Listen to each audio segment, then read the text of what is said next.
बिस्मिल्लाहिर्रहमानिर्रहीम। My name is Mohammad Aslam.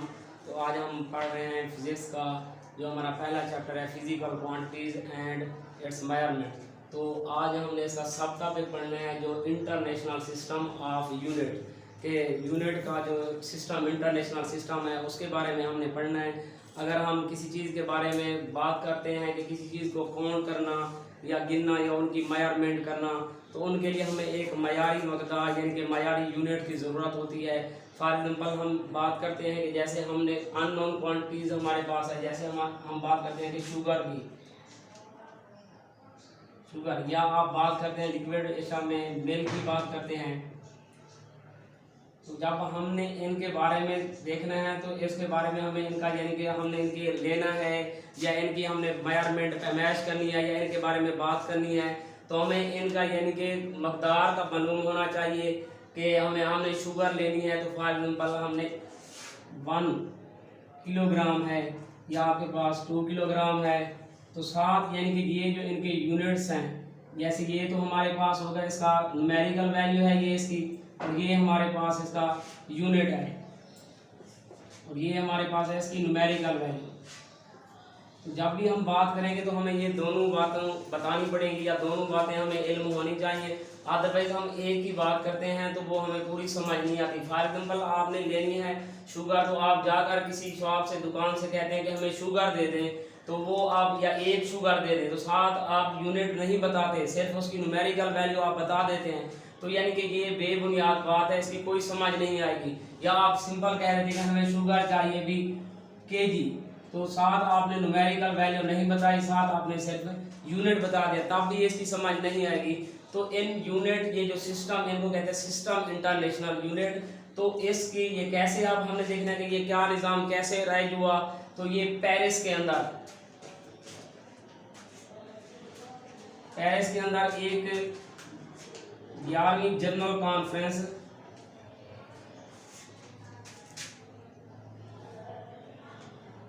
यानी कि ये पेरिस के अंदर एक कमेटी बैठी थी, उसने एक सिस्टम इंटरनेशनल जो यूनिट यानी कि जो मियारी यूनिट उन्होंने एक बताया कि अब यानी कि मुख्तलिफ मकदारों की पैमाइश करने के लिए मेजरमेंट करने के लिए उनको बताने के लिए हमें एक मखसूस यानी कि हमारे पास एक यूनिट होना चाहिए, एक सिस्टम होना चाहिए। तो फिर उन्होंने ये इस सिस्टम को उन्होंने नाम दे दिया कि इंटरनेशनल सिस्टम ऑफ यूनिट, यानी कि यूनिट का इंटरनेशनल सिस्टम का नाम दे दिया। तो उसके बाद तब यानी कि जाके ये सारे हमारे पास यानी कि हर चीज़ की जितनी भी हमारे पास क्वांटिटीज़ हैं मकदारें हैं, हर चीज़ का अपना एक यानी कि एक ख़ास मखसूस यानी कि यूनिट होता है। जैसे हम बात कर लेते हैं लंबाई की, लेंथ की बात करते हैं तो आपके पास मीटर है, मास की बात करते हैं तो हमारे पास किलोग्राम है, टेम्परेचर की बात करते हैं तो केल्विन है। इस तरह हर चीज़ का अपना अपना एक मखसूस यूनिट अब रख दिया है। तो इसको हम कहते हैं कि ये सिस्टम इंटरनेशनल यूनिट की बात कर रहे हैं। तो देखें हमारा जो नेक्स्ट जो इसका टॉपिक है तो वो हम पढ़ते हैं प्रीफिक्सेस के बारे में।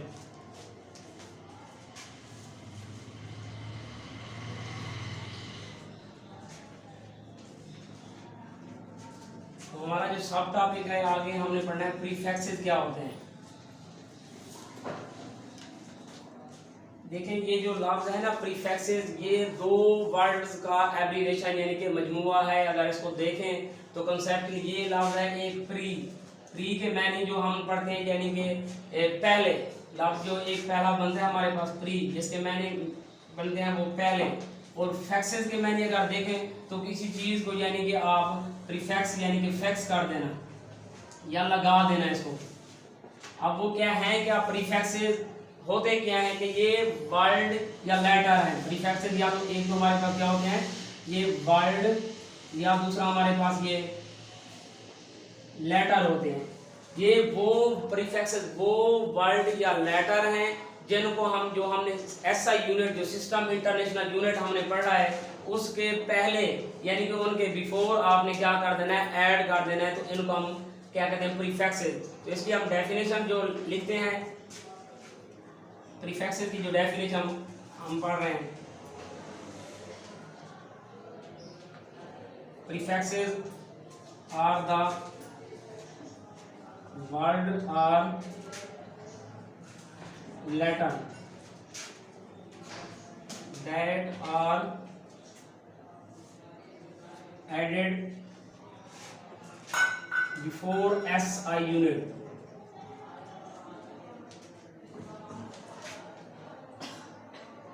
is called prefixes। तो ऐसे पता है प्रीफिक्सेस वो वर्ड या हरूफ होते हैं जो SI यूनिट यानी कि सिस्टम इंटरनेशनल यूनिट के शुरू में अजाफी तौर पर लगाए जाते हैं, उनको हम कहते हैं ये प्रीफिक्सेस हैं। जैसे हम अब हमारे पास जो बेस, हमारे पास जो बुनियादी यूनिट्स की जब हम बात करते हैं, जो हमने पढ़े थे साहब का पिछले हमने लेक्चर में, जैसे हम बात करते हैं कि हमारे पास लेंथ है, लंबाई का यूनिट जो हमारे पास है, मीटर की बात करते हैं। अब इसका देखते हैं हम प्रीफिक्सेस इसमें कैसे लगाते हैं। जैसे हमारे पास लेंथ है, लेंथ इसका यूनिट क्या होता है, हमारे पास मीटर है। अब मीटर दरअसल है क्या, ये हमारे पास इंटरनेशनल सिस्टम इंटरनेशनल यूनिट है। अब इसके शुरू में अगर हम लगा देते हैं, ये हमारे पास के लगा देते हैं, ये हमारे पास बन जाता है किलोमीटर। ये जो किलो हमने के लगाया है, ये हमारे पास क्या है, ये प्रीफिक्सेस है। अगर इस तरह हम सेंटीमीटर की बात कर लेते हैं, ये तो हमारे पास है सिस्टम इंटरनेशनल यूनिट है। जो अगर ये सी को देखें तो ये हमारे पास सेंटी जो है, ये हमारे पास प्रीफिक्सेस बन जाता है। तो ये वर्ड या लेटर हैं जिनको हम एसआई यूनिट के शुरू में अजाफी तौर पर लगा देते हैं, तो इनको कहते हैं हम प्रीफिक्सेस, यानी कि प्री पहले फिक्सेस यानी कि लगा देना क्या वर्ड या लेटर को, वो क्या है, उनको हम कहते हैं प्रीफिक्सेस। तो हमारे पास कुछ टेबल है प्रीफिक्सेस का जो हम यानी कि फिजिक्स में इस्तेमाल करते हैं, वो हमारे पास मखसूस प्रीफिक्सेस हैं। उनको हम देखते हैं कि वो हमारे पास कौन कौन से हैं।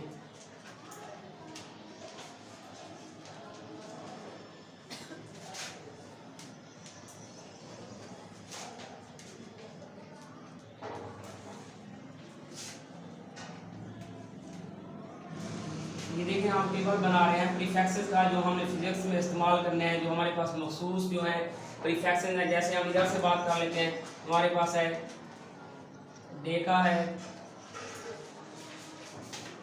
डेसी है, सेंटी है, मिली है, माइक्रो है,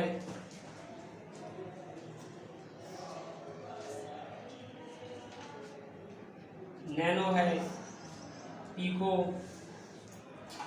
फेमटो, और इस तरह आपके पास ऑटो है। इस तरह जब हम ऊपर चले जाएं तो हमारे पास डेका के ऊपर फिर आ जाता है आपके पास हेक्टो, फिर इस तरह हमारे पास आ जाता है किलो, मेगा आ जाता है, गैगा आ जाता है, फिर इस तरह आप टू सो ऑन के ऊपर चले जाते हैं। तो देखिए हमारे पास अगर हम डेका की बात करते हैं तो डेका की जो वैल्यू हमारे पास, इसको हम DA से ज़ाहिर कर देते हैं, तो ये इसकी वैल्यू जो हमारे पास बनती है वो हमारे पास 10 की पावर 1 है। हेक्टा की वैल्यू जब हम बात करते हैं वो 10 की पावर 2 के, यानी कि जब आप डेसी से ऊपर चले जाएं तो जितनी भी आपके पास 10 की पावर आएगी या ये प्रीफिक्सेस आएंगे उनको हम जम्मा में लिखेंगे। जब हम डेका के से नीचे आ जाएंगे, जैसे हमारे पास डेसी है, इसको हम 10 की पावर -1 में लिखेंगे। सेंटी है अब आपके पास 10 की पावर 2 में, मिली है 10 की पावर -3 में लिखेंगे इसको, मैक्रो है 10 की पावर -6, और इस तरह आपके पास नैनो है, इसको आप n से ज़ाहिर करते हैं। इस तरह मैक्रो को आप इस म्यू की अलामत से, मिली को m से ज़ाहिर करते हैं, और इस तरह आपके पास नैनो की जो 10 की पावर 9 बन जाता है माइनस, और पी को जो है इसके आपके पास 10 की पावर जो है -12 है। इस तरह फेमटो है आपके पास 10 की पावर -15 है। इस तरह ऑटो है आपके पास 10 की पावर -18 है। इस तरह जब हम ऊपर चले जाए तो किलो है हमारे पास 10 की पावर 3 है, मेगा है 10 की पावर 6, इस तरह आपके पास गैगा है 10 की पावर क्या आ जाता है 9 है। तो ये हमारे पास सारे यानी कि प्रीफिक्सेस हैं आपके पास, जिनको आप यानी कि इस्तेमाल करते हैं फिजिक्स में। ये हमारे पास है मखसूस प्रीफिक्सेस, और ये आपने बात जहन में रखनी है जब भी हम प्रीफिक्सेस के हवाले से बात कर रहे होते हैं, कभी भी हमने किसी मकदार में डबल प्रीफिक्सेस का इस्तेमाल हमने नहीं करना। फॉर एग्जांपल हम बात कर रहे होते हैं, हमारे पास 1000 किलोग्राम की बात करते हैं कि ये एक चीज़ है, ठीक है ना, जिसकी हमें मास बता रहे हैं कि वो 1000 किलोग्राम है। तो अगर हमने इसको चेंज करना है कि प्रीफिक्सेस में अगर हमने इसको चेंज करना है तो हम ये नहीं करेंगे, हमारे पास जैसे इधर हम पॉइंट एक इशारे एडजस्ट करवाएंगे, उसको हम मूव कराएंगे 1, 2 और 3। तो देखें तो 1 ज़रा 10 की पावर ये 3, किलोग्राम बन जाता है। अब ये 10 की पावर 3 जब हम प्रीफिक्सेस वाले टेबल में देखते हैं तो हमारे पास किलो जो है ये के 10 की पावर 3 जो है वो किलो के बराबर है। ये ना कि आप ये लिख दें 1 kg, ये अब आपने डबल प्रीफिक्सेस का इस्तेमाल कर दिया, तो ये आपकी जो सवाल होगा या ये आपकी जो मकदार ये आप गलत लिखेंगे, ये आपका सवाल। तो कभी भी आपने डबल प्रीफिक्सेस का इस्तेमाल नहीं करना, क्योंकि फिजिक्स में या तो हमें बहुत ही यानी कि लार्ज क्वांटिटी से या बहुत ही यानी कि हमें स्मॉल क्वांटिटीज का सामना करना पड़ता है, तो उनको हम जो 10 की पावर में इस्तेमाल करते हैं तो फिर हम ये इन प्रीफिक्सेस जो है हमारे पास ये मखसूस प्रीफिक्सेस हैं, इनका हम क्या करते हैं इस्तेमाल करते हैं। तो देखेंगे इनकी कुछ हम एग्जांपल वगैरह देखते हैं कि कैसे हम इनको प्रीफिक्सेस में हम लिखते हैं। फॉर एग्जांपल हम बात कर रहे थे कि हमारे पास ये एक क्वांटिटीज है, ठीक है ना, ये बहुत ही बड़ी वैल्यू है हमारे पास। ये फॉर एग्जांपल हम इसको मीटर में लेते हैं कि ये मीटर है। अब हमने इसको प्रीफिक्सेस के अंदर लिखना है, यानी कि इसको हमने 10 की पावर में लिखना है या प्रीफिक्सेस में लिखना है। तो ये देखिए इधर आपने पॉइंट इशारा एडजस्ट कराना है 1 2 3 4 5 6। अब यानी कि 6 तो हमारे पास ये 5 इशारा 5 इधर आप 10 की पावर ये हमारे पास 6 मीटर बन जाता है। ये भी आपने देखना है कि ये वहां तक आपने इशारिया को ये जो पॉइंट है उस पॉइंट तक आपने या अब तक आपने उसको हरकत देनी है, मूव करवाना है कि आपके पास जो 10 की पावर आ जाए उसका यानी कि कोई ना कोई मखसूस प्रीफिक्सेस भी बने। ये ना कि जैसे हमने ये 6 तक मूव आपने करवाया है, ये ना कि आगे आप करा दें तो ये आपके पास 10 की पावर 7 बन जाता है। तो 7 वाला कोई हमारे पास मखसूस प्रीफिक्सेस नहीं है। तो हम इसको देखते हैं कि ये हमारे पास 5 ये हमारे पास 10 की पावर जो 6 होता है प्रीफिक्सेस की टेबल में हमारे पास वो मेगा के बराबर होता है, तो आप इसको मेगामीटर भी लिख सकते हैं, ठीक है ना। तो ये इस तरह आपने और ऑलरेडी जो हमारे पास जैसे हमने पढ़ा है कि डबल प्रीफिक्सेस का हम इस्तेमाल नहीं हमने कभी करना, अगर वो आ भी जाए तो आपने उसको क्या करना है, जैसे हमारे पास 2000 किलोग्राम है तो सबसे पहले आपने इसको चेंज कर देना है। जो आपके पास ऑलरेडी पहले से प्रीफिक्सेस मौजूद है उसको आपने 10 की पावर में आपने चेंज कर देना है। तो लिखेंगे आपके पास ये 2000 है तो किलो हमने पढ़ा हुआ कि ये प्रीफिक्सेस में 10 की पावर 3 के बराबर होता है। अब आपने इसको 10 की पावर में चेंज कर दिया, अब आपने इसको चेंज करना है 10 की पावर में 1 2 और 3। तो ये हमारे पास बनता है 2 जरा 10 की पावर 3 है और जरा 10 की पावर 3 बन जाता है। अब हमने ये जो पावरें हैं इनको हमने ऐड कर लेना है। 2 जरा 10 की पावर 3 जमा क्या है 10 की पावर 3 ग्राम। अब हमने कहना 2 जरा 10 की पावर ये 6 बन जाता है। अब हमने देखा कि ये 10 की पावर जो 6 है हमारे पास प्रीफिक्सेस में किसके बराबर है, तो हमने पढ़ा कि ये जो हमारे पास मेगा होता है मेगा बराबर होता है 10 की पावर 6 के। अब इस 10 की पावर 6 की जगह हमने 2 मेगा ग्राम की इस तरह आपने करना है और डबल प्रीफिक्सेस का आपने इस्तेमाल नहीं करना। तो ये था आज का हमारा टॉपिक कि इंटरनेशनल सिस्टम का जो हमारे पास यूनिट है और दूसरा हमने पढ़ा है प्रीफिक्सेस।